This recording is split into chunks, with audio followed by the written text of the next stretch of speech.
I'm the developer of Linguistic Genomics, which was the first platform on which you could determine the intent of communication rather than the literal artifact of communication. But we've also used that technology for a number of other applications in defense and intelligence and finance, and most notably, in the early 2000s, my company was responsible for bringing down what was, at the time, one of the largest tax frauds in U.S. history. We maintained a series of inquiries into every individual, every organization, and every company that is involved in anything that either blurs the line of biological and chemical weapons or crosses that line in any of 168 countries. In 1999, there were 1 million patents digitized by IBM. And those 1 million patents were the first time human innovation had been put into an electronic digital searchable format. We took that information and we did a very simple exercise using our linguistic genomics technology, where I made the horrific assessment that approximately 1/3 of all patents filed in the United States were functional forgeries, meaning that while they had linguistic variations, they actually covered the same subject matter. In 1999, patents on coronavirus started showing up, and thus began the rabbit trail. March 2003, panic grips Hong Kong as a deadly new virus sweeps through the city.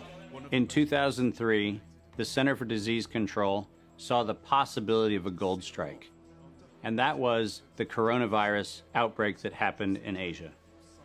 They saw that a virus they knew could be easily manipulated was something that was very valuable, and in 2003 they sought to patent it. And they made sure that they controlled the proprietary rights to the disease, to the virus, and to its detection, and all of the measurement of it.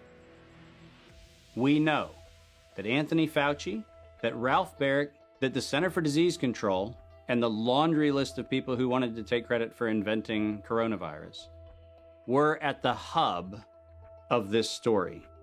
From 2003 to 2018, they controlled 100% of the cash flow that built the empire around the industrial complex of coronavirus. The World Health Organization has officially named the novel coronavirus the novel coronavirus outbreak. The World Health Organization has declared an international public health emergency. While we know that the coronavirus manipulation started with Dr. Ralph Baric in 1999. The major characteristics of SARS, MERS, and SARS coronavirus 2. It's a good way for you. Ralph Baric is the researcher at the University of North Carolina, Chapel Hill, who's famous for his chimeric coronavirus research. In 2002, there was a recognition that the coronavirus was seen as an exploitable mechanism for both good and ill. On April the 25th, 2003, the U.S. Center for Disease Control filed a patent on the coronavirus transmitted to humans. Under 35 U.S. Code Section 101, nature is prohibited from being patented. Either SARS coronavirus was manufactured, therefore making a patent on it legal, or it was natural, therefore making a patent on it illegal. If it was manufactured, it was a violation of biological and chemical weapons, treaties, and laws. If it was natural, filing a patent on it was illegal. In either outcome, both are illegal. In the spring of 2007, the CDC filed a petition with the Patent Office to keep their application confidential and private. They actually filed patents on not only the virus, but they also filed patents on its detection and a kit to measure it. Because of that CDC patent, they had the ability to control who was authorized and who was not authorized to make independent inquiries into coronavirus. You cannot look at the virus, you cannot measure it, you cannot develop a test kit for it.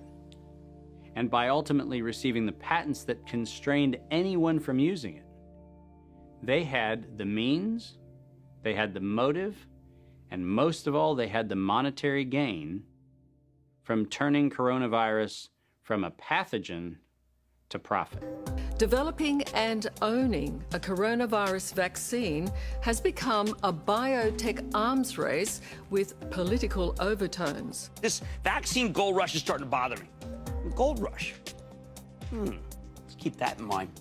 And so somewhere between 2012 and 2013, something happened. The federal funding for research that was feeding into places like Harvard, Emory, University of North Carolina, Chapel Hill, that funding suddenly became impaired by something that happened at the NIH, where the NIH got this little tiny moment of clarity and said, I think something we're doing is wrong. And in 2013, the NIH said, gain-of-function research on coronavirus should be suspended. The National Institutes of Health had a moral and social and potentially legal reason to object to research. But the letters that were sent to the researchers essentially said, you are receiving notice that we're telling you to stop. And now on the bottom of the page, we're going to clarify what stop means. Keep going. But when the heat gets hot in 2014 and 15, what do? You offshore the research. You fund the Wuhan Institute of Virology to do the stuff that sounds like it's getting a little edgy with respect to its morality and legality. But do you do it straightway? No. You run the money through a series of cover organizations to make it look like you're funding a U.S. operation, which then subcontracts with the Wuhan Institute of Virology. The U.S. could say, China did it. China could say, the U.S. did it. And the cool thing is, both of them are almost telling the truth.